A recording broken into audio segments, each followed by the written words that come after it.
Welcome back to the Always Reading Book Club. It is your girl Kiki Reader. And thank you all so much for all of the suggestions that you gave on the community board. I'm going to go down each one and we're going to start knocking them out. So the first one that was listed was given by Genesis Barnes. Thank you so much. The name of the series that it comes from is called In the Heart of a Valentine series.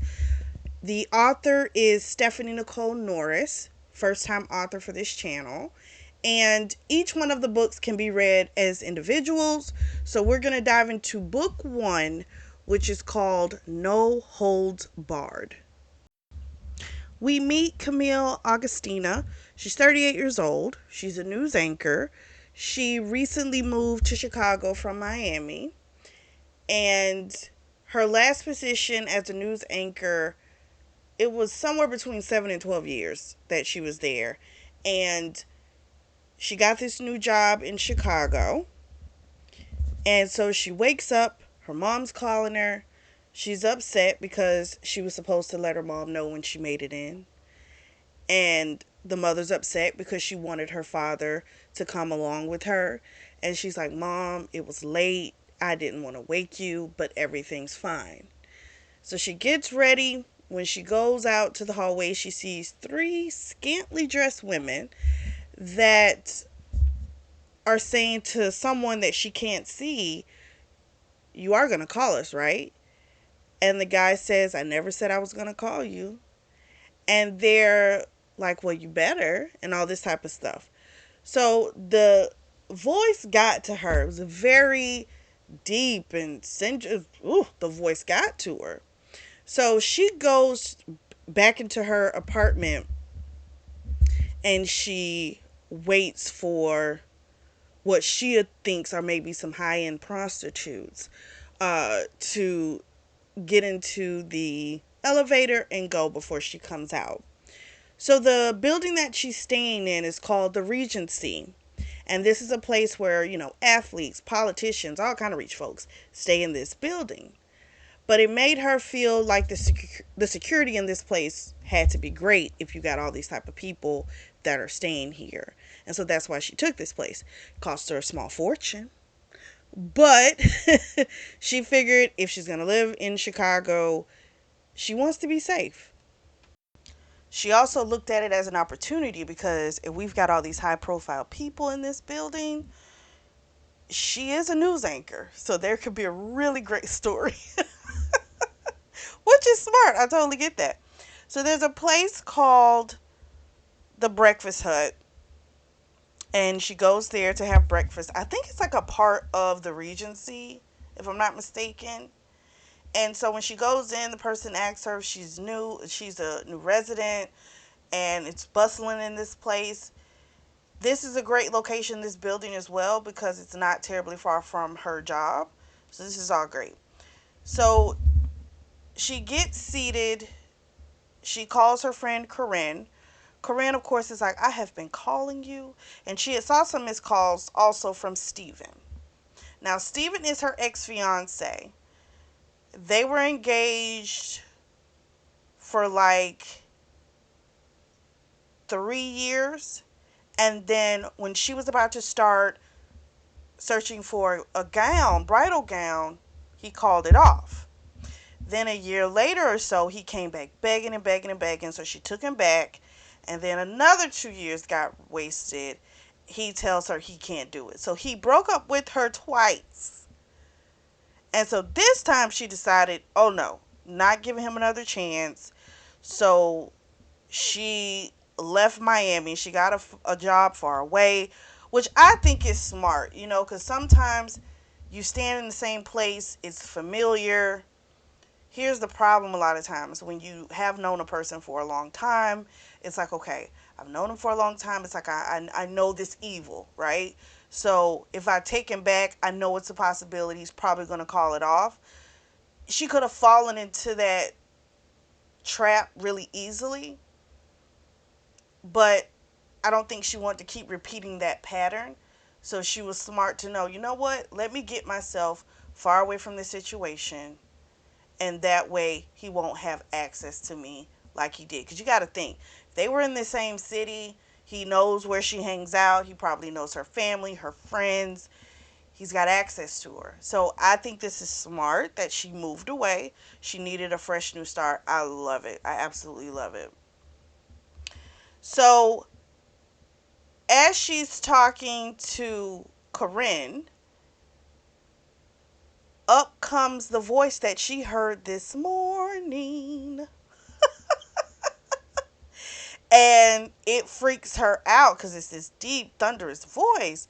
She looks up, sees this beautiful dark skinned man, and he asked her if he could sit with her because there's no other seats.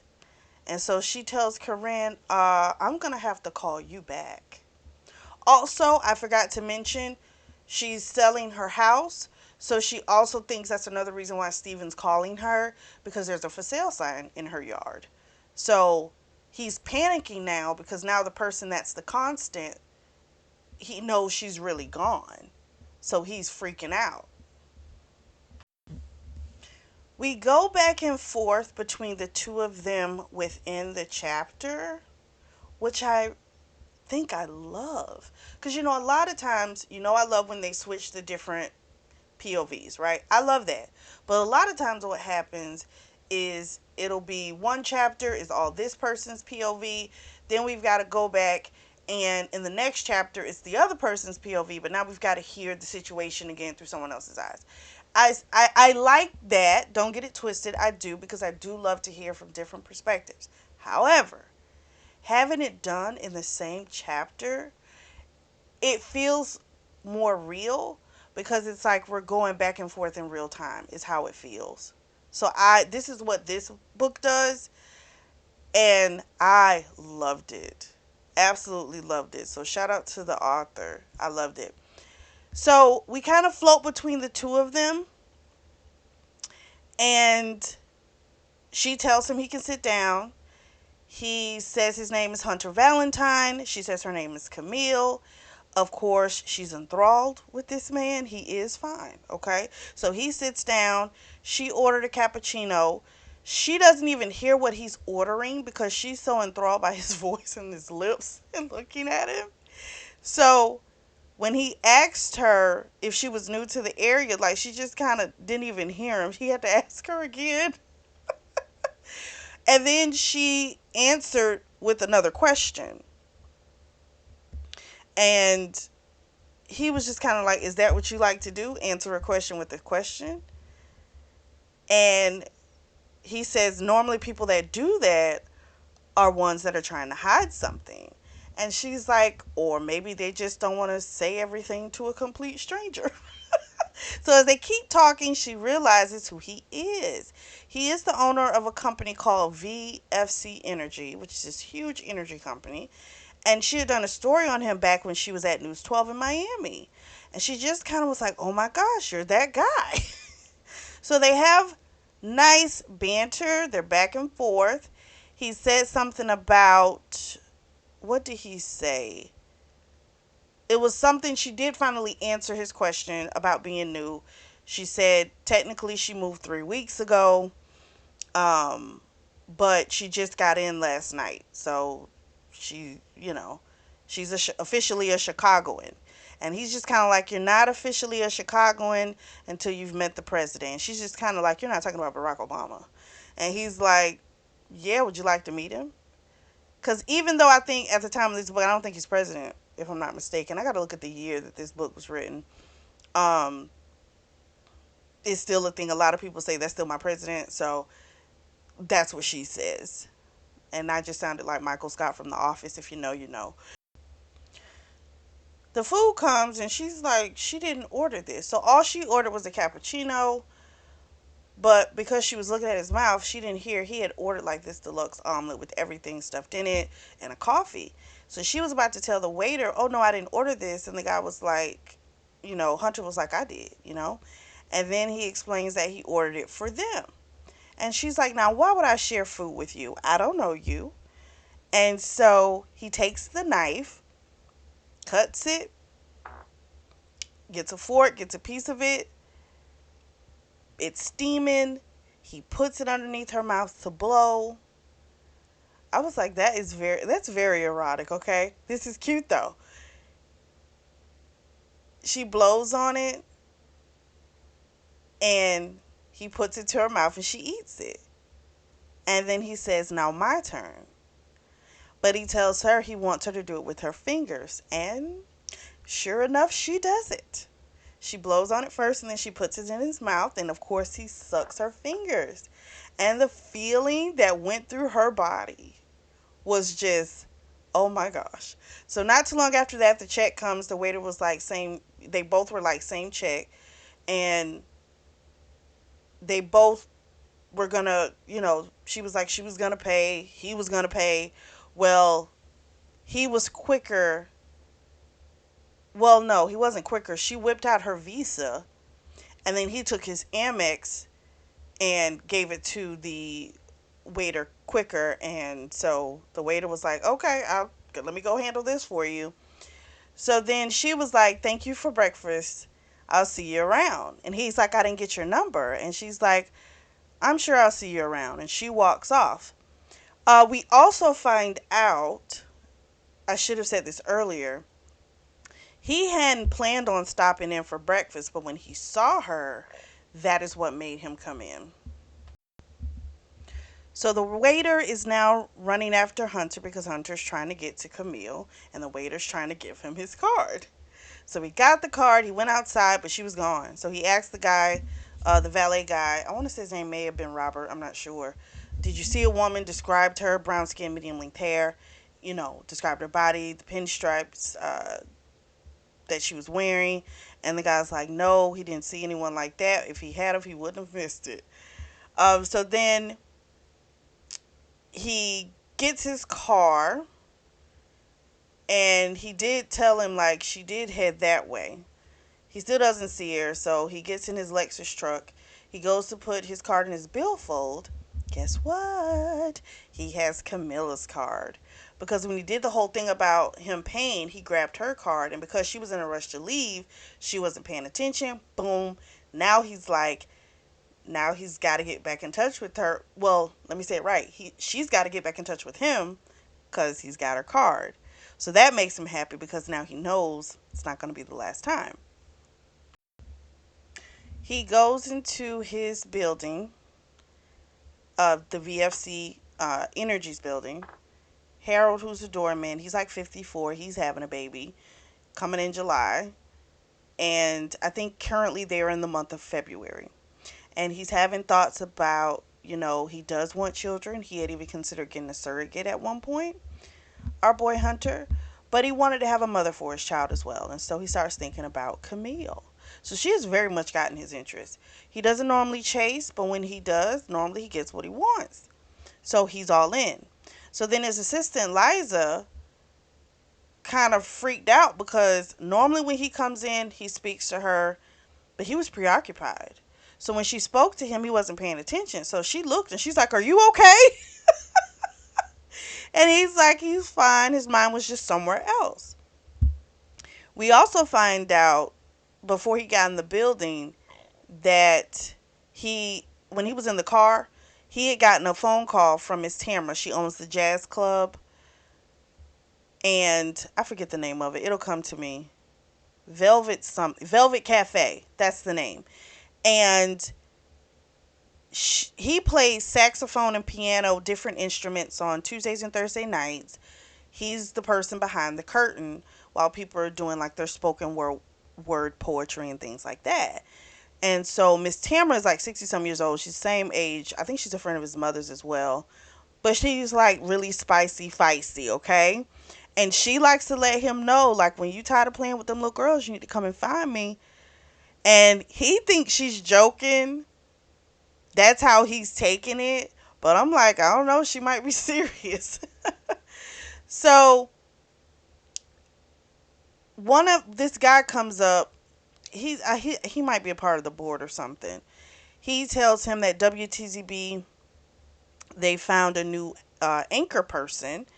And they've been looking for months. And of course, as he looks up on the screen, he sees our girl Camille. We switch to Camille's POV. She's done with doing her story. And one of the stories was actually about a ribbon cutting that Hunter Valentine had done, and she felt like she was sweating, like her voice changed a little bit, like it threw her off, okay? So Allison comes over. She's the something dealing with something background, producer, story, something. She's background, okay? She comes over and she's showing her all of the comments on social media, how people are loving her. And we find out that Camille really didn't indulge in social media too much when she was back in Miami. Her co-anchor, I forget his name. It'll come. Gerald, that was his name. Gerald, he comes up and he's an older man, but he keeps himself in shape. White guy. He's definitely checking her out. When he walks off, well, when Allison and Camille walk off, she tells him, "Girl, he likes everybody. He does not discriminate." So Allison had invited her out for lunch to go across the street to this cafe, and they have some good conversation. When they get their food, Camille says her grace, and Allison just kind of was looking at her, and she asked her if she's religious, and she told her, Camille said, she was Christian. She has been for a long time. We find out Allison used to be Jehovah's Witness. She recently converted to Christianity. So they have a little talk about that, and when it's time to pay, they were going to split the check, but then she can't find her card, and then she remembers that either she left it at the breakfast hut or Hunter might have her card. And she's like, God dang it. She's gonna have to more than likely deal with him again. So she is the only other person on his floor. So they're on the penthouse level, okay? There's his penthouse and then there's her place. So she's got a pretty nice place. That's the reason she said it cost her a pretty goddamn penny.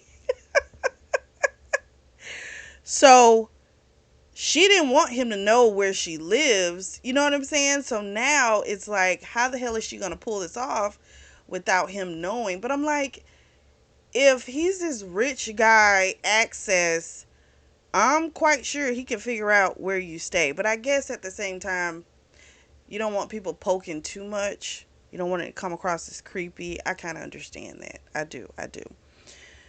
So her and Allison are talking, and they're kind of talking about Hunter and how, he's a ladies' man.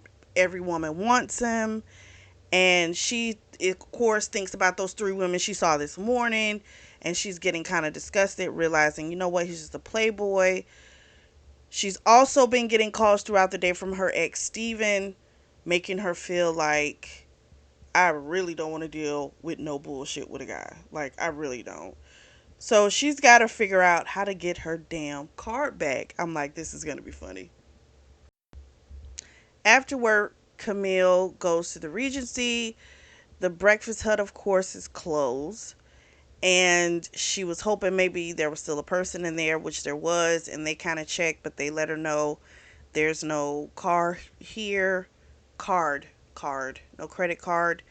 But they were like, we can have the manager call you, blah, blah, blah. So now she knows for sure Hunter has that damn card. So she goes upstairs. She's about to knock on his door, but then she chickens out, goes to her penthouse, or mini suite penthouse is what she calls it.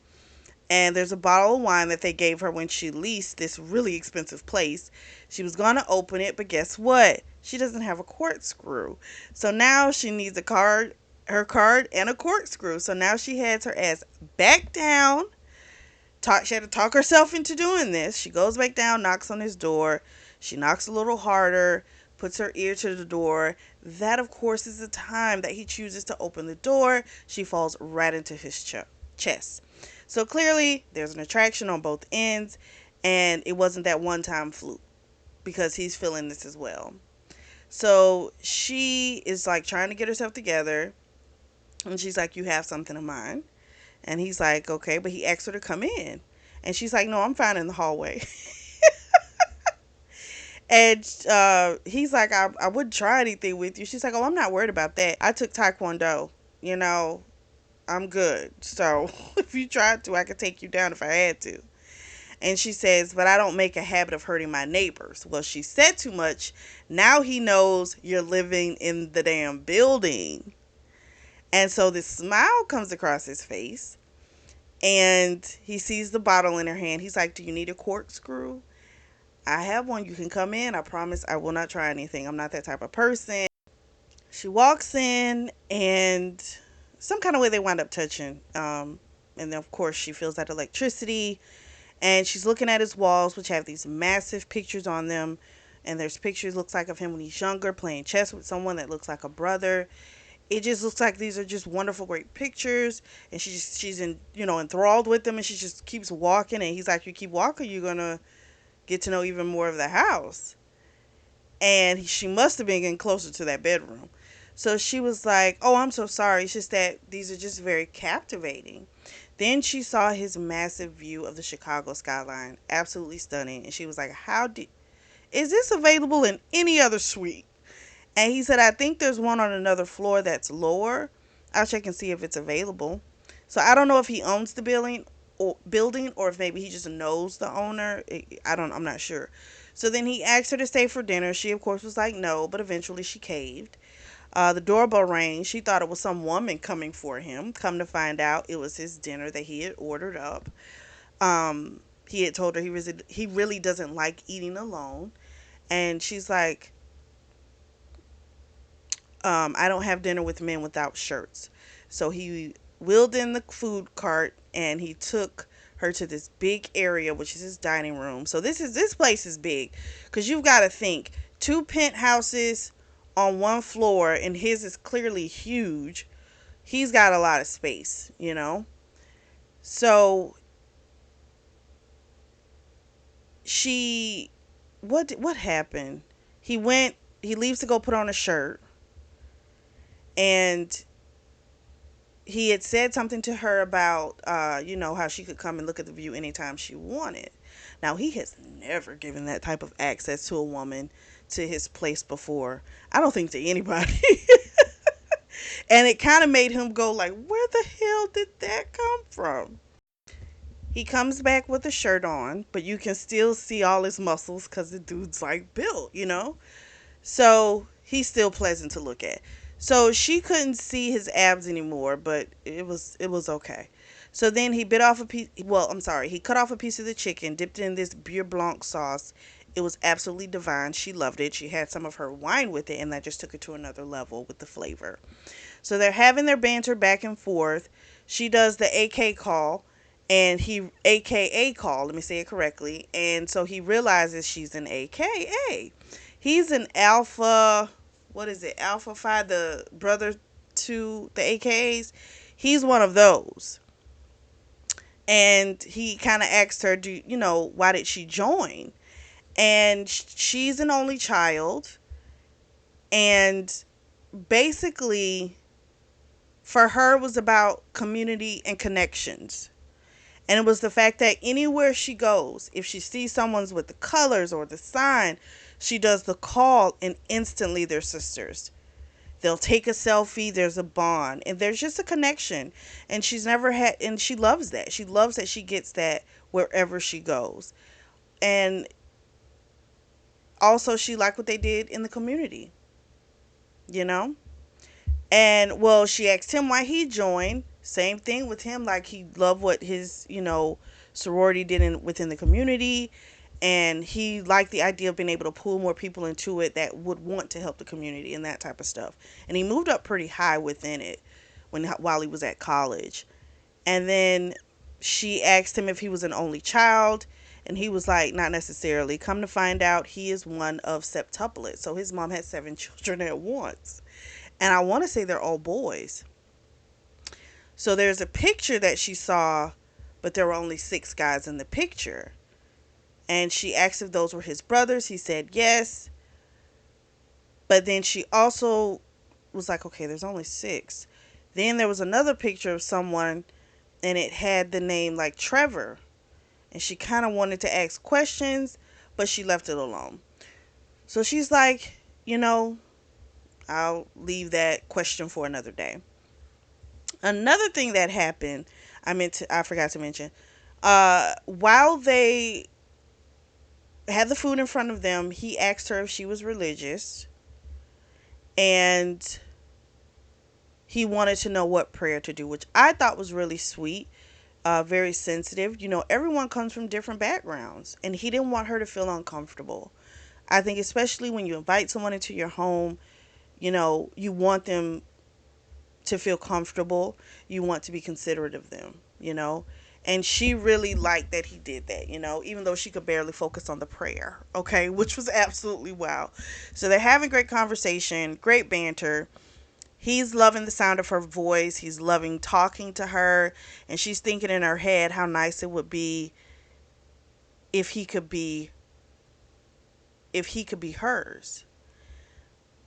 We don't know if this is just because she's been drinking wine, but to me, alcohol doesn't do anything but bring out what you're already thinking anyway.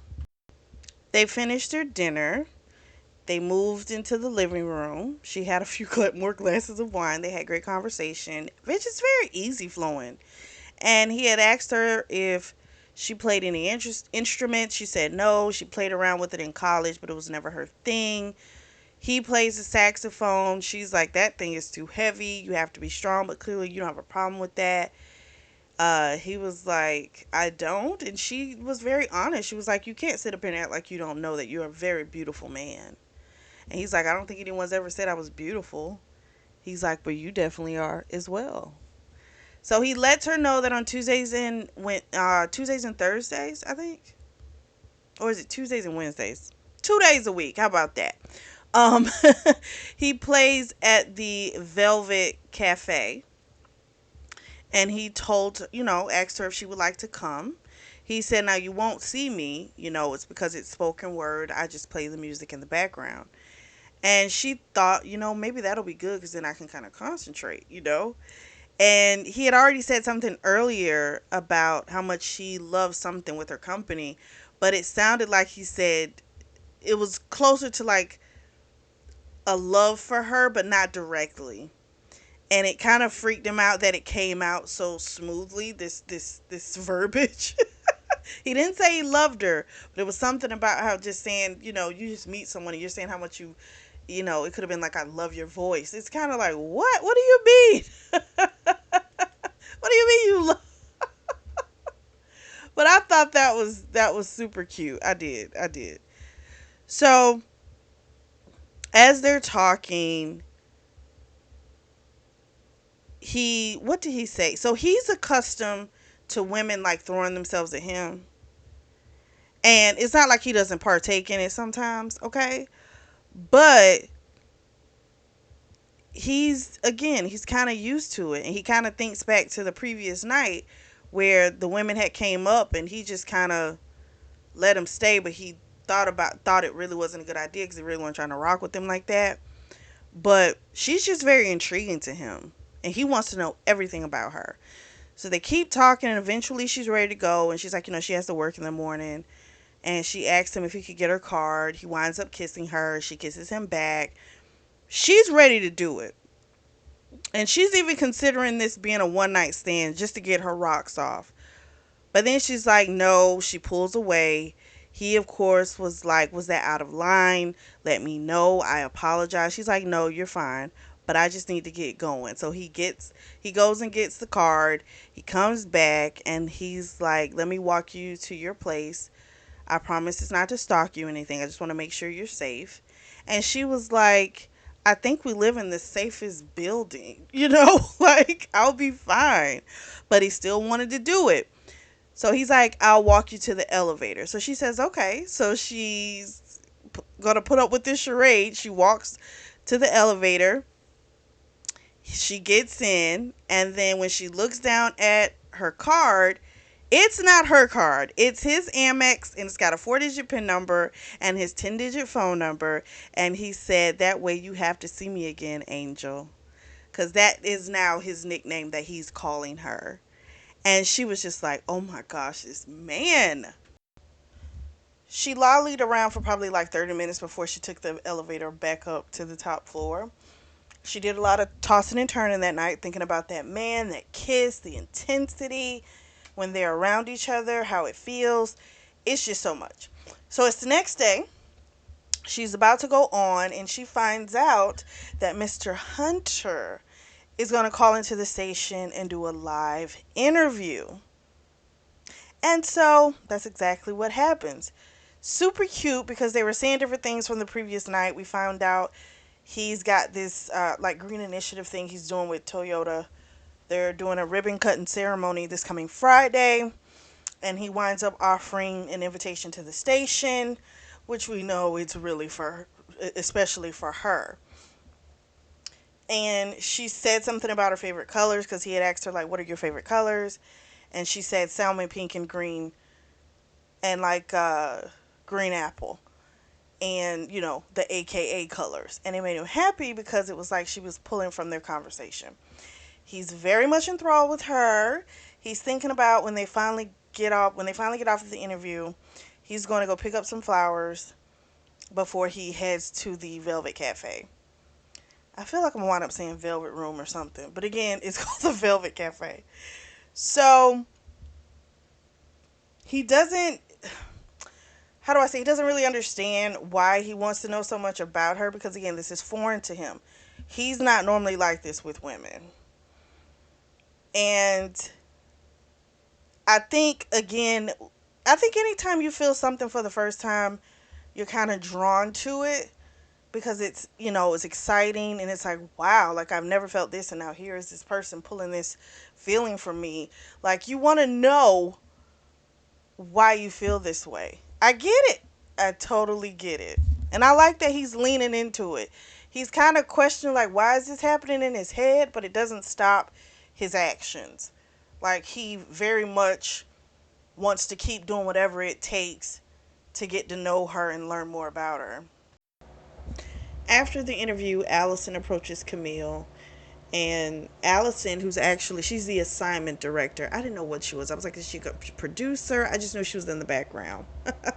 Well, she's the assignment editor, and she wanted to talk about the little flirtation that she picked up on with this interview. And so they're going back and forth, and she's just kind of like, how do you know him? So she tells her about the situation with the breakfast. She doesn't tell her about sticking her fingers in his mouth. She left the feeding each other part out of it, but she gets some tea about the family. So she asked Allison if he had a brother named Trevor, and she's like, no, I don't know a Trevor. She's like, but he does have a brother named Lance. She's got a huge crush on Lance, and she's like trying to find out stuff from her, but she's not trying to reveal that she's interested. But it's just kind of like, girl, they've already caught you. They clearly, she heard the flirting. So if she heard it, I'm quite sure a lot more people heard that flirting. And so as she's talking to her, she finds out that she lives in the Regency. So Allison was really shocked about this.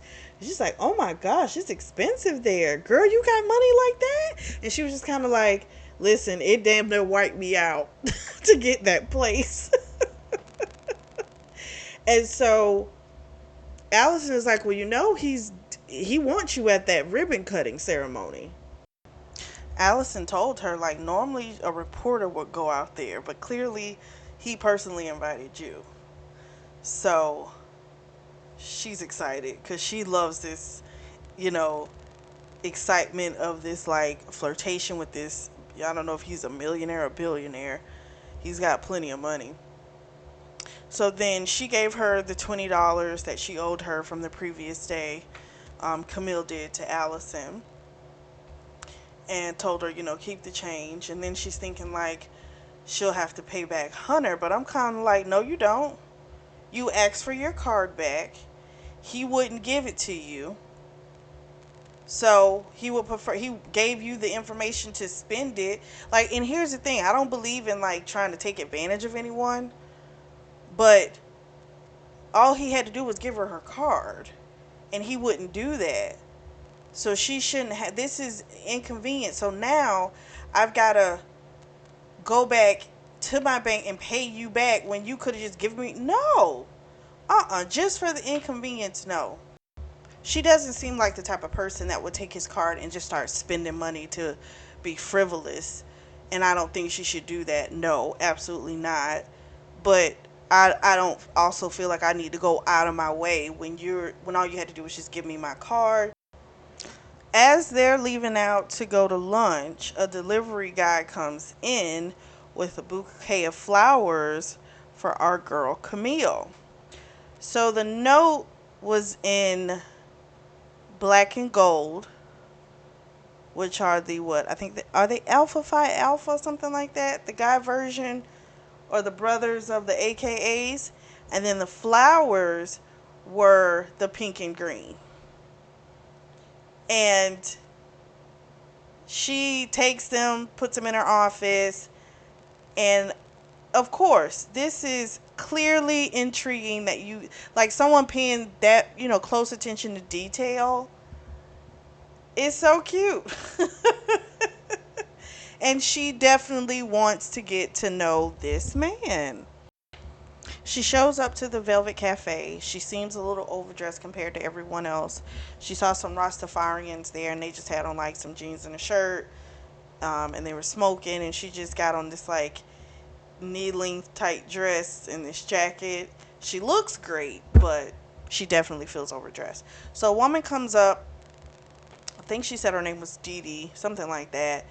Asked her if this was her first time being here, if she was here with someone or by herself. And then our boy Hunter appears, and he's like, she's with me.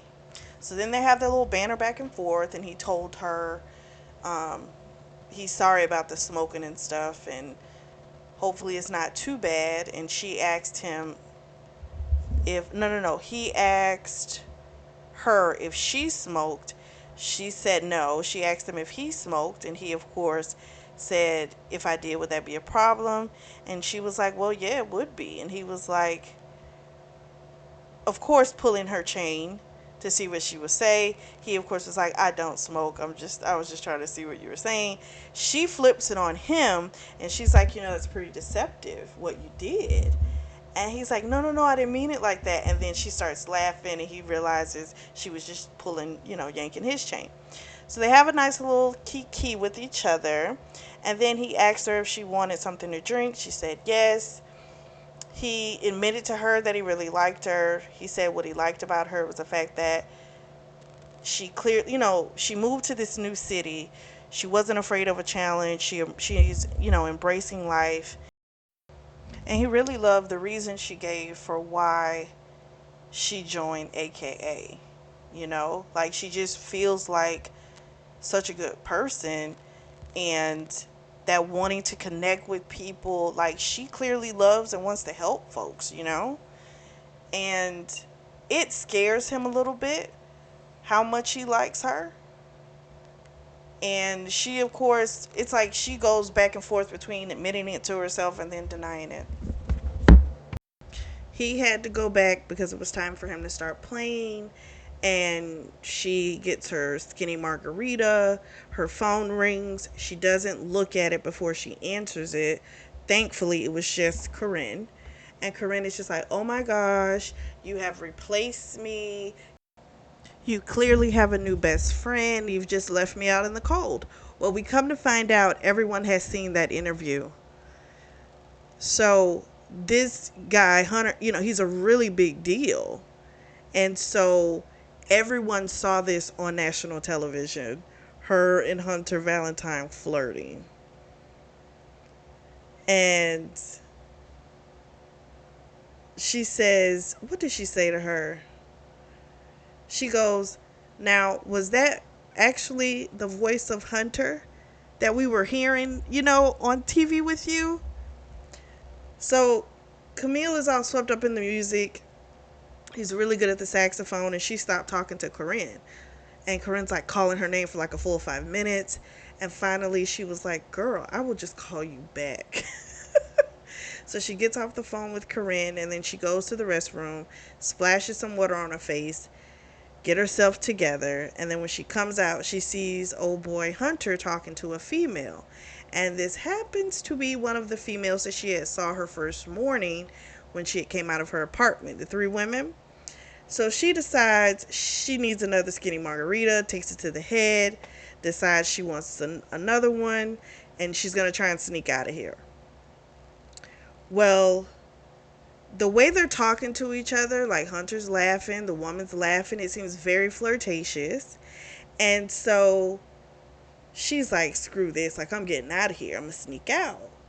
So he sees her and he's like, you're leaving so soon? And she's like, I got work in the morning. He's like, it's 9 o'clock. She's like, it doesn't matter. So then she asked him if he knew that that interview was going to be done the next day. He said yes. She said, why didn't you tell me? And he was like, I thought if I told you, you would pull out of it. And because I thought there was a possibility, I didn't want to ruin it.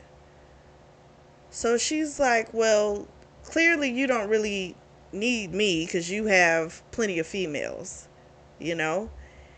And she was a little tipsy. And she was trying to walk straight and her balance was a little off. So she goes and she sits in her rental car, which by the way is a Toyota Camry. And she leans her head back, closes her eyes for a minute, and just kind of was talking to herself like, you have got to get over this little crush. You know, it's not worth it, X, Y, and Z. So then here comes Hunter tapping on her window. And he was like, let me take you home. She's like, no, I'm fine. He's like, no, you don't seem as such, right? And she's like, do you really think I'm going to drive and I'm not okay? And he's like, well, can you give me your number? You know, so I can at least call you and make sure you make it home okay. So he gives her his phone. It's locked. He gives her the code. She opens it up and puts her phone number in. And she says, you know, she's not going to drive until she's absolutely sure that she can. Like, she'll sit here until she needs to. So he finally leaves and she sits there for like another 30 minutes until she felt like she was absolutely okay to drive. And then she pulls away. Now, first of all, giving the pin to your phone, giving the pin to your access to your money, these are big deals. They really are. So it's been a couple days and he hasn't heard anything from Miss Camilla, just silence. It's bothering him. He cannot concentrate. It's a problem. So the last couple of days, he's been looking at the news every morning, of course, to watch her segment. But he's not getting anything done too much on his end. But then he gets a delivery. But this time she did the reverse. So the card were in pink and green and the roses were black and gold. And it was like, okay, she hasn't completely forgot about him. You know, she clearly loved the idea of the roses that he did for her. He still got a shot, right? So he's decided to go ahead and go downtown because it's Friday. This is the day of the event. So he's going to see her anyway. So he's asking people, is anyone from WTZB here yet? And they're like, it's 11:30. Like, they're not here yet, you know? It's not until, I think the event is like at 2 o'clock that afternoon.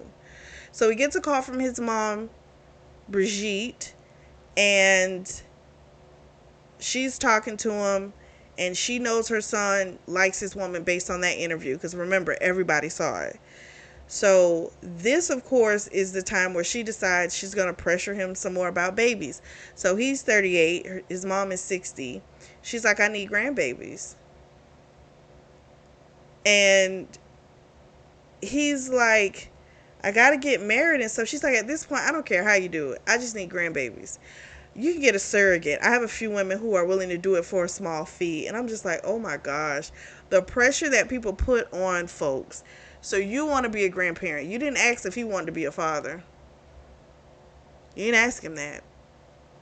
You just said, you want grandkids. He needs to oblige. Hell, for you got other kids, you got other boys. You can ask them. That's a possibility, you know?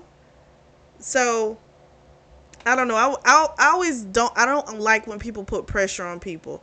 I don't like when people put pressure on people to get married. I don't like when people put pressure on folks to have children. You don't know what you're walking into, and the person that pressured you into it, they're not going to be there for you. Okay? So it's like, I'm like, you got to chill. So he gets off the phone. Before he gets off, he does tell her, I'm not going to make you wait too long. So she wants him to give her a call back after the event. And the event, basically, there's these 3 charging stations that they're putting that can power 2 cars at a time. And it's at the Toyota place. That's who he's working with. And so he gets off the phone because he hears someone say, can I speak with you, Mr. Valentine? So then he turns around. It's Camille. They have their little banter back and forth. He asks her out on a date, which would be the next day, which I think is Saturday. And she's like, her friend Corinne is supposed to come into town. They're supposed to have a girls' night out because Corinne is a flight attendant. And he says, well, bring her too. I have somebody for her. And he tells her he wants to get to know her. Like, that's what he's about. Then he asked her if she wanted to help him cut the ribbon. She declined at first, but he, of course, kept after her about it. He called her over during the event, so that way she kind of had to go over there. And Allison was just kind of like, wow, you know? So, sure enough, she's cutting the ribbon. She's got all these thoughts going through her head. It's just crazy. So Allison, of course, wants all the deets, okay? Because, again, she can see what everyone else is seeing, that this man is crazy about her. And she's like, I've seen him with women, like, at events and stuff like that, but I have not ever seen him go, like, goo goo gaga over someone. Like, I've never seen it. And so later on, she talks to her friend Corinne about the double date. Corinne is down because she knows how fine the other brothers are, and so she's down for it. So she tries to get some rest. Camille, of course, has all these thoughts, and all of them are about nothing but this man, Hunter. It's the next night, and she's gotten all dressed up as well as Corinne. He wanted to pick her up at her door, and she's like, no, we'll meet you, downstairs.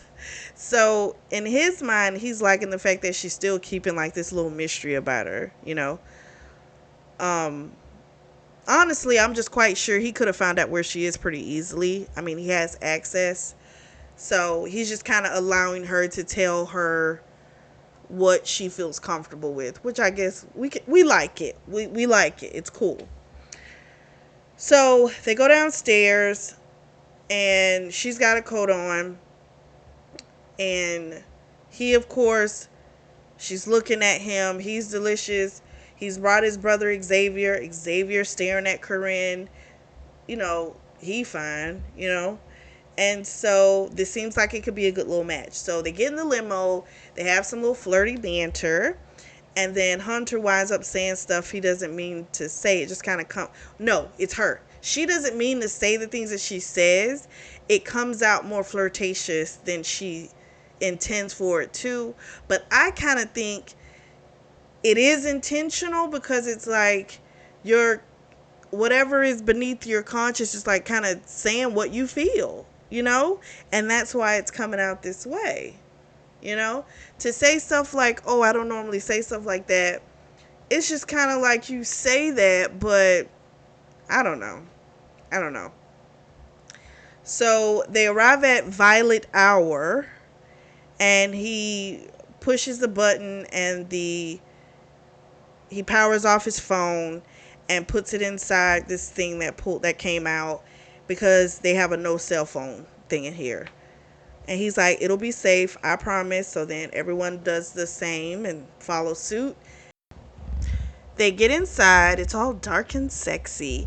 This is actually the first time for 2 things. So it's the first time that Hunter and Xavier have been here. And it's also the first time that Hunter has set Xavier up on a blind date. Now, Xavier, he's been on a lot of blind dates. but they've never worked out. But Hunter was like, listen, you never let me hook you up. He's like, you did a great job. Xavier to him. He winds up Hunter ordering for her. He asked her if she minded, what she was in the mood for. They got up, they danced. Hunter and Camille. While they were dancing, he asked her, what did he ask her? If she could do one thing, what would that be? So at first she said, climb Mount Everest, right? And then she's like, I'm joking. That's not it. She wants to create a nonprofit organization that helps homeless people. It gives them, like, it's like a hotel, almost like extended stay type of situation. And it allows them to work there, keep it up for the able-bodied people, and also help them get back into the workforce. Now, the people that aren't able-bodied, like, that's fine. They'll find something for them to be able to do there, but she just wants to be able to help. And again, that just speaks to her character, speaks to how good of a person she really is, and she looks at it as, homeless people are considered like the bottom of the barrel. And there's all these different organizations, but she's never seen anything that really will help them really get out of that situation. So it's a real passion of hers. And so he says to her, would you be okay if I, how do I say this? Is it something you need to do by yourself? Or would you be open to assistance from me? I have a few people that I could send your way about this idea. And she was like, it's not about me. It's about helping people. So absolutely, if you know someone, anybody that could help, send them my way. Absolutely. And even more so, that statement, she's not concerned about accolades for herself. It's a genuine thing of wanting to just help people. Again, she's awesome, we can tell. So they wind up kissing. It drives her crazy. I think she might even had an orgasm. It was so great. And she ran off to the bathroom, and it's like she's trying to run from the inevitable of what's going to happen with this man. She's trying to get herself together, and her and Corinne had a bet, because Corinne, I think, had betted her basically that she'd wind up having an orgasm, check me out, an orgasm, and the man wouldn't even have to, like, put his dick in her. So then Corinne comes in to check on her. Corinne's just kind of like, what do you want to do? Like, do you want to sleep with him? If you want to, do it. If you don't want to, don't. But be honest with yourself about what you really want and what you really want to do. So here's the thing. She does want to have sex with him, but she doesn't just want to sleep with him and be like all the other bimbos. She wants something real with him. But she does want to have sex. So she goes back out and lets him know she's ready to go. Hunter's like, it's been fun, you guys. Are you guys going to be cool on your own? They're like, we're great. So they leave, they get in the limo, and she's back to being nervous. He pours her a glass of champagne. She takes it, drinks it up. She wants another one. And then he kind of says to her, like, if you need to get drunk to be with me, you don't have to do that. If you change your mind, you change your mind. It's okay. You don't have to do anything you don't want to do. I never want to force you to do something you're not ready for or want to do. So as they get to the Regency, she's like, I'm so sorry. It's been so long. I haven't been with anyone since. And she cuts herself off. And he says, well, I would like to see you again. And she's like, huh? He says, I want to see you again. And he's like, let me walk you up to your door. Now, remember, she's trying to keep him from knowing that she's on the same floor. So he's like, I'm not going to leave you here in the lobby. So they wind up going up to a floor that's not hers on the lower level. She gets out. I'm sorry. This just seems so tiresome to have to keep this charade up. It really does. Now, she gets out. Of course, now she's wondering, did I make the right decision? And again, you got to be honest with yourself about what you want. And she's not being 100% honest with herself. And that's why I feel like she's having that back and forth. You know, it's like, okay, I'm not supposed to like this playboy, right? But you like him. And what you've seen, you got to remember, you never got clarification on what you saw the first date, right? So everything he's shown you has not been one of a playboy. Not really. I mean, we can maybe go with when he was talking to the girl at the Velvet, whatever it's called. Maybe him laughing, but maybe he was just being himself. A lot of times people think you're flirting and you're just laughing. You're just being yourself, you know? So, I get why she's back and forth with it, but girl, you like him. She rides the elevator back up to the top floor and she's like, you know, maybe she could just do, like, what if all he wants is sex? That's going to crush her. So now she's being honest with herself, right? And that's what she's been running from. The idea that they sleep together and then he's not going to want to see her anymore. So she goes to his door. She was about to knock. And then she's like, she's not going to do it. And she had got right in front of her place. But again, it just looks like she's leaving. He doesn't realize she's in front of her place about to go inside. She's trying her hardest not to look at him. But when she turned around and looked at that man, she was a fucking goner. So he takes her inside his place. She tells him, give me a tour. So he's like, you've already seen the kitchen and the living room. So he takes her down the hallway, shows her the theater room. She sees that name Trevor again, and she's wondering again, like, who is that? But she doesn't ask him. She tells him to kiss her. And he's like, are you sure? Because I'm not going to ask you again. She says yes. And so he takes her to his room, lays her down on the bed. He like strips for her. And then she gets on her knees. She starts sucking him off. He's going crazy. He's like, I need to be inside you. So then he picks her up. He fucks her against the wall. They both come. And then he tells her he's going to take her to the bed for round 2. Oh, he had also said to her that it was kind of like whatever you desire, I'll give it to you. And it was like very sexy to hear, especially in the throes of passion. It was like, ooh.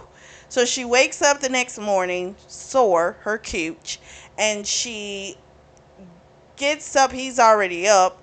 There's a spare toothbrush out for her in the bathroom. She gets in the shower, and then he gets in. They wind up fucking again in the shower. Then he says, you know, be with me. I want you to be my girl. I want to be together.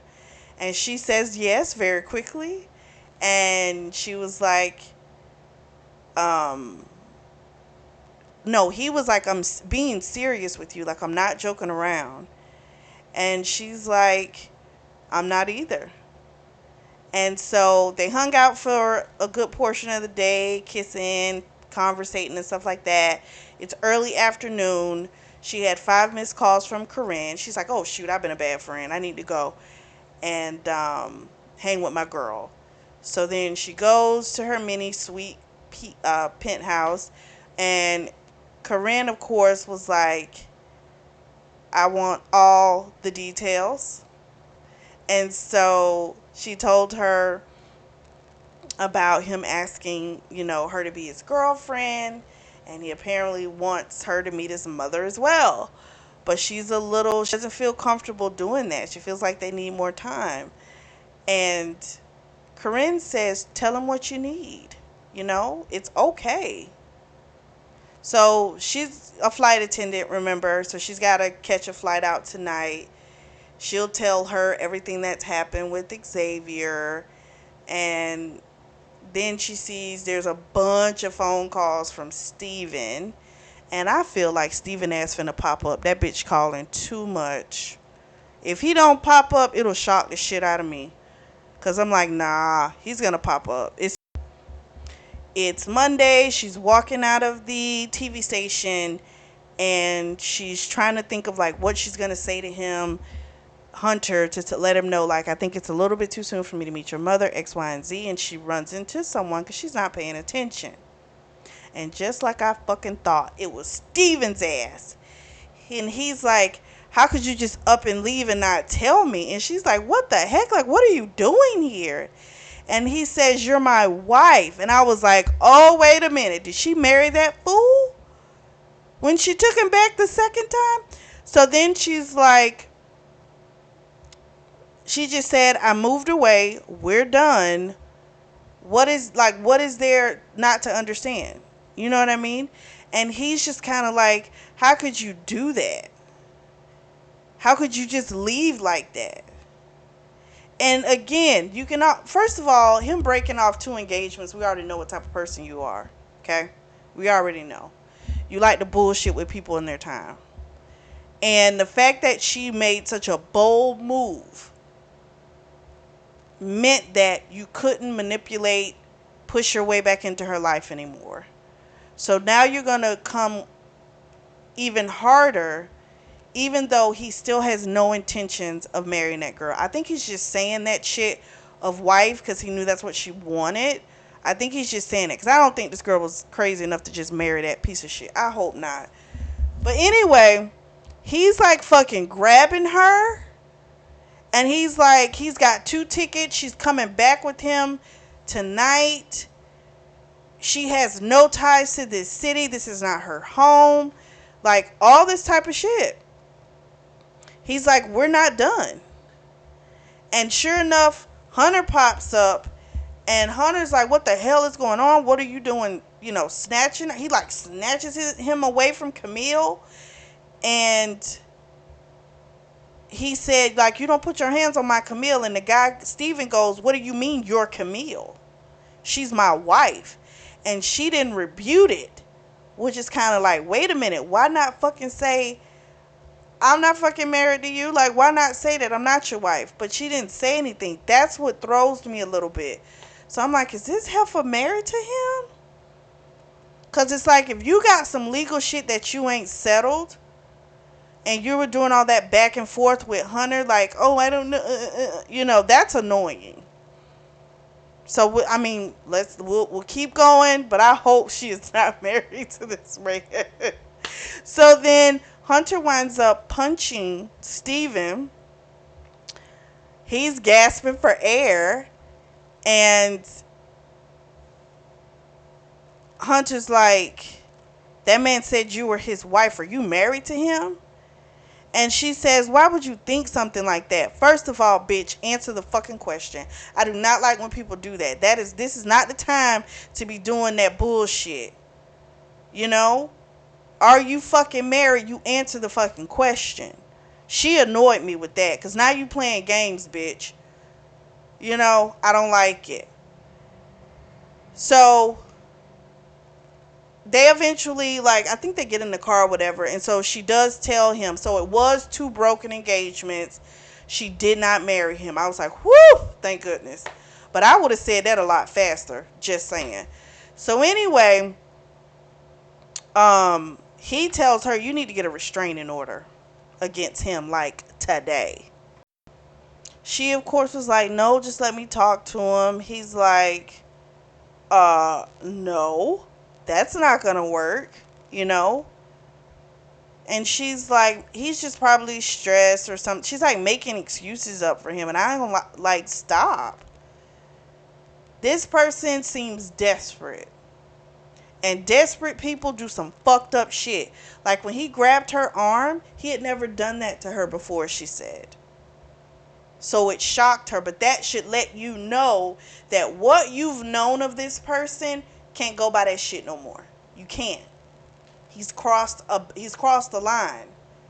You've done something that you've never done before, and he's reacting in a horrible way, which means you can't go by the fact that, oh, he's never done that. He yanked your fucking arm, telling you are coming with him. Oh, hell no. So they wind up heading to dinner. She does not agree to the restraining order Her stomach's growling, so they're going to the steakhouse. But honey, that was just a lot. Like, this man was with her for 10 years. She's nothing to him but a fucking doormat. That's it. And she left. She took him back twice. And she broke off the engagement. I don't even know. He broke off the engagement both times. So even the second time, she didn't leave him. He broke it off. So he ended 2 fucking engagements with you. And now he done brought his ass to Chicago and doesn't care about the fact that you have a job now up here. You have a lease up here. All of those things to break are extremely expensive. He doesn't care about that. That lets you know this person cares not, like, it already showed you with the other stuff, but that even more so. He just don't give a shit. So for the next week, she's a little paranoid. She doesn't hear from Steven at all, but she knows the situation is not over. Again, she had never seen him so aggressive, and that did scare her. But to me, that means go get a fucking restraining order and be done with it. The fact that he's gone quiet and you still paranoid, I don't know what you'll do the next time. Because now you know I won't go willingly, right? So what would you do now? She got to think better, just saying. So she's at home. She talks about lunch to Hunter. And she, no, I'm sorry. She was at home and then she winds up going out to lunch with Hunter. That's what happened. And she said, can I ask you a question? He says, of course. She asked him who Trevor was. So Trevor was the 7th child, but he didn't make it, okay? He only survived for 45 days in the NICU. So that's what the whole thing was about. It was like, when she saw that first picture, it was like this young child with an older brother, and that was supposed to kind of represent him and Trevor, but that's what it is. So he also spoke about some spiritual things that he had, some dreams that he feels like it's Trevor coming to him, and he doesn't talk about it with the other brothers. And she just kind of said, well, why not?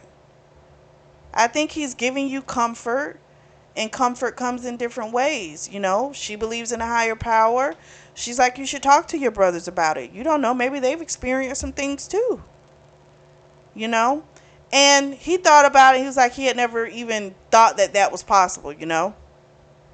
And so it was just so nice for him to feel free enough to talk to her about something like this, because again, he doesn't even feel comfortable talking about it to the people he's probably the closest with in the world, his brothers, you know.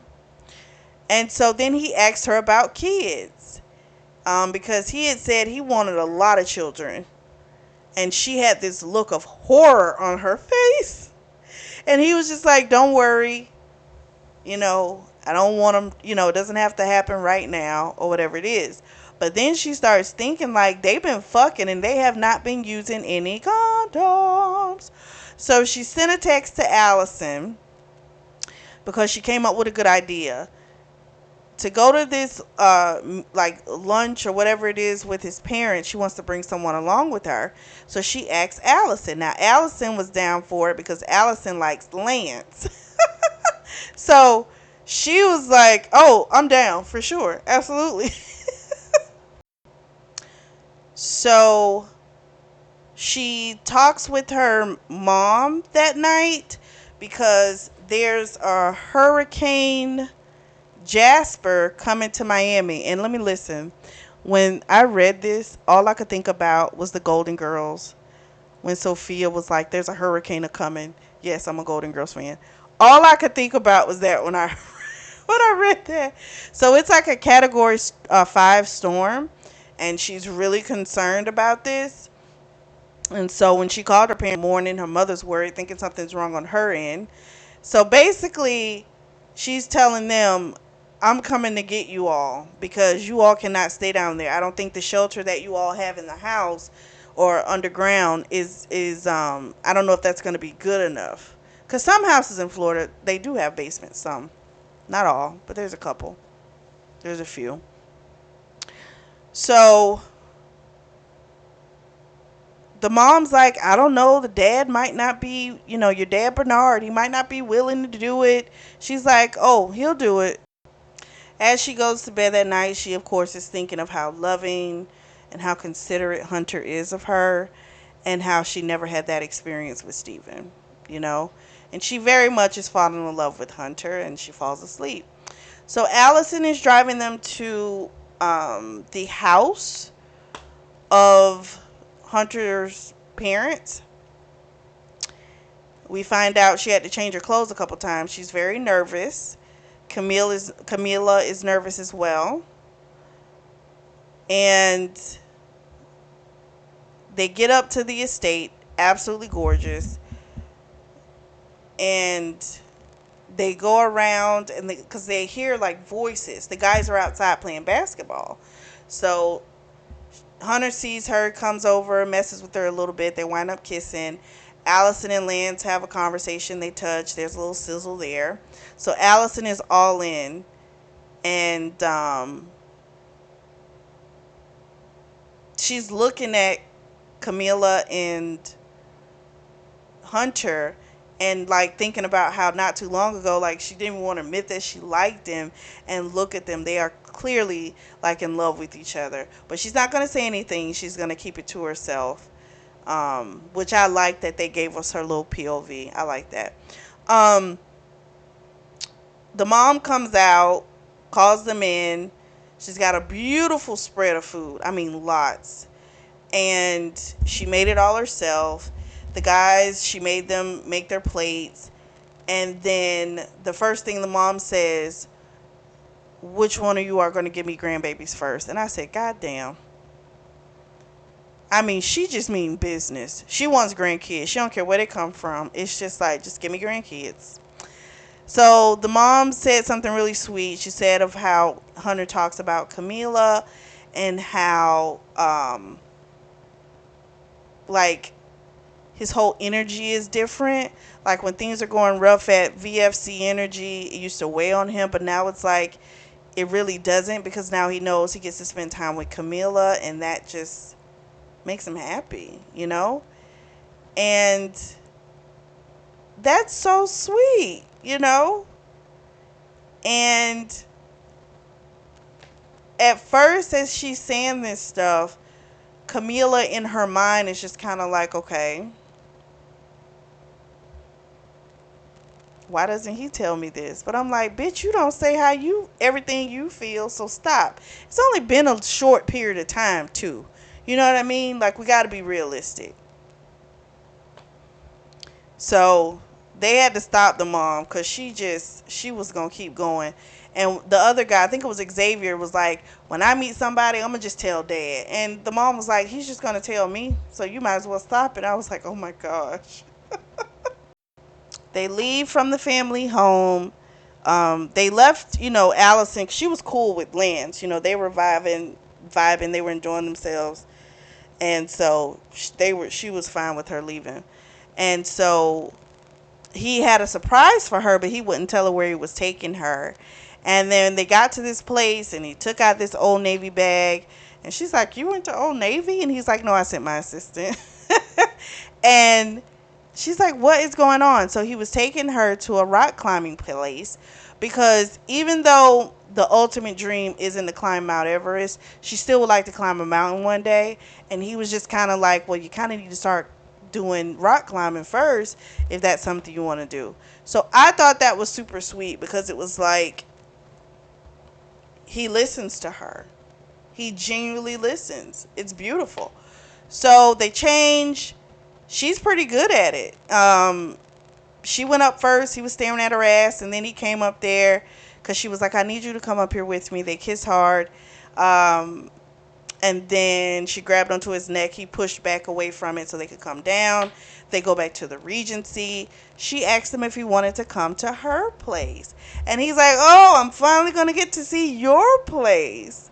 So they go to his floor, and he's like, wait a minute. Why are we going to my floor?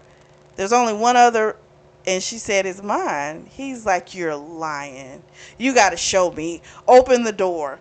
So, sure enough, opens the door. He's like, son of a bitch. You were this close to me this whole time?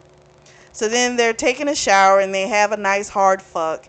And he's saying to her, like, tell me you have my babies. And he's like, tell me, tell me. And finally she's like, fuck it. She's like, yes, I'll have your babies. And so he comes inside her again.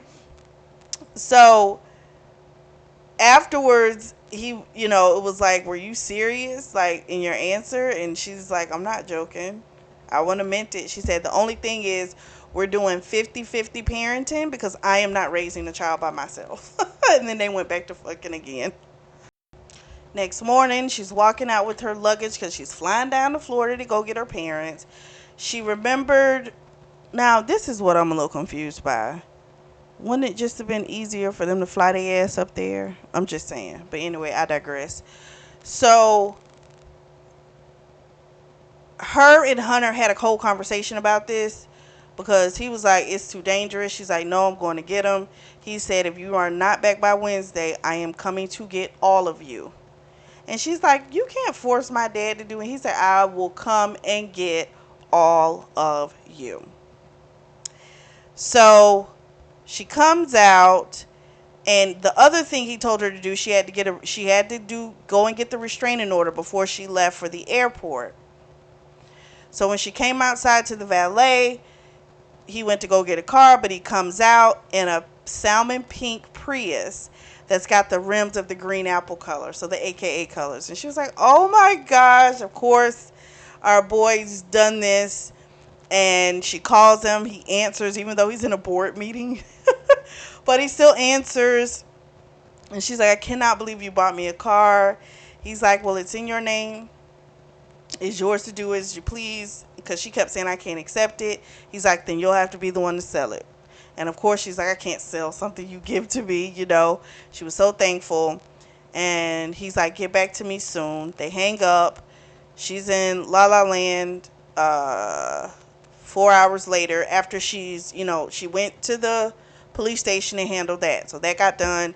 She's now in Florida. Corinne picks her up from the airport. Weather is a lot worse than she thought. And she's looking at the sky and she's like, it looks like it's just going to fall, like just fall on us. Like, it's wild. So then they go and get some food, and she's talking to Corinne, and she asks Corinne, like, how long does it take before you find out if you're pregnant? So, of course, Corinne is like, what is going on? So she tells her, and Corinne's like, we got to go get a test. So they go to, I want to say a Dollar Tree or something, get a test. The woman at first was giving them a hard time about using the bathroom. Eventually, they were able to do it. But then on the news, it shows that everyone needs to stay in place, take shelter. And they're like 2 minutes away from her parents' home. And they weren't trying to stay in this damn store. So they rushed out. And she called her mom. Her mom was like, oh gosh, don't come to Florida. She's like, Mom, I'm already here. And she's like, I'm pulling up now. And so her dad was like, oh shoot, you were not supposed to be in this. Oh my gosh. So then they rush inside. She's got the pregnancy test in her back pocket. We don't know what it says just yet. So Hunter's on his way to the Regency. He's been trying to call Camilla and hasn't been able to get her. So it's now 6 o'clock in the evening. He hasn't talked to her since that morning. So he's on the phone as well. He has a detective a private investigator that he's had following Steven ever since that situation popped off. Sure enough, Steven's going up to the Regency trying to get to Camilla. And so he gets out of his car. Hunter gives Robert, the valet, the keys, and Steven is in there lying his ass off, saying that my fiance lives in this building, I'm just trying to surprise her and all this type of shit. Then when he turns back and he sees Hunter, he's like, this guy's harassing me, call the police. And the woman looks at him, he's like, that man lives in this building. What are you talking about, And he's just like, you gotta be kidding me. So he gives Steven the what are they called? The restraining order papers. and lets him know he has to stay away. He was like, you stay away from her forever. um you're not gonna get her back. You fucked up, and you're not gonna get her back, you know. And so the detective comes in and they haul him away. He leaves because there's nothing he can do, you know. The fact that, because he kept saying she would never do that, she would never do that. Bitch, she already done moved to another state. All the things you said she would never do, she's done it. But he doesn't want to believe that he's lost that hold on her. And that's what he's having a hard time letting go of. He means her no good. He's just an awful person. So he's out of the way. So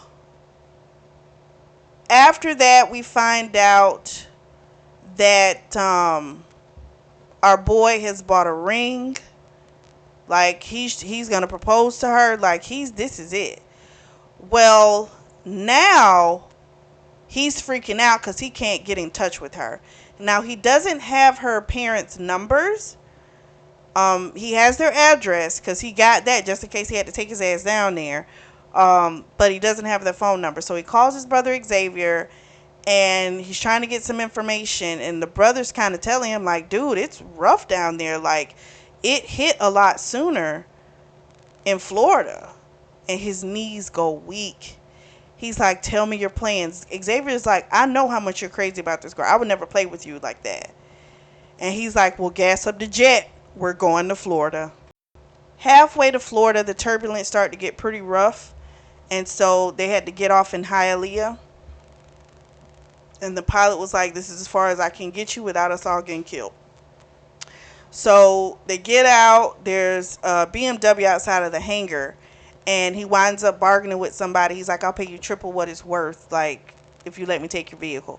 So then we switch to Camilla's POV. They're in the shelter, in the house. And she's freaking out. She's pacing back and forth because the sounds and the things that they're hearing, this shit's scary. So she takes out the pregnancy test, looks at it, puts it back in her pocket.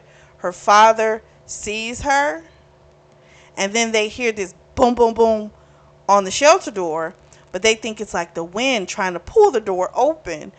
No, it's our boy Hunter. And she's like, what are you doing here? Are you crazy? He's like, yeah, I'm crazy about you.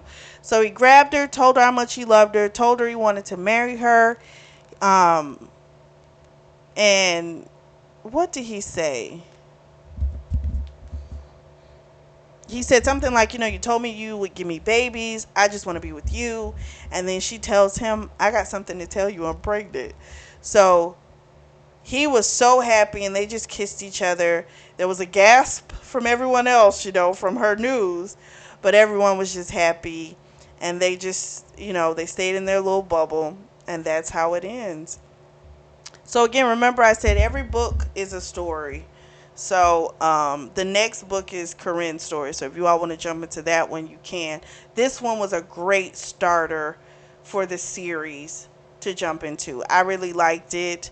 Cute story, The only thing, I don't know, maybe you get more as you keep reading because you've been introduced to these characters so that they're going to pop up in the other books. So maybe that's how you'll see how their lives turn out more so. So I'm not going to say I felt incomplete with it because I think there's a way to find out. It's just going to take you a while because you got to read the other stories. But what did you all think? Let me know. Drop down in the comment section and let me know. I really liked it though. I thought it was super sweet, super cute. I liked it. If you are in the market for a beautiful notebook or journal, I do have those available, and the links are going to be available down below in the description section. Make sure you like and subscribe. And as always, I truly do thank you all for your support, and thank you for tuning in to the Always Reading Book Club.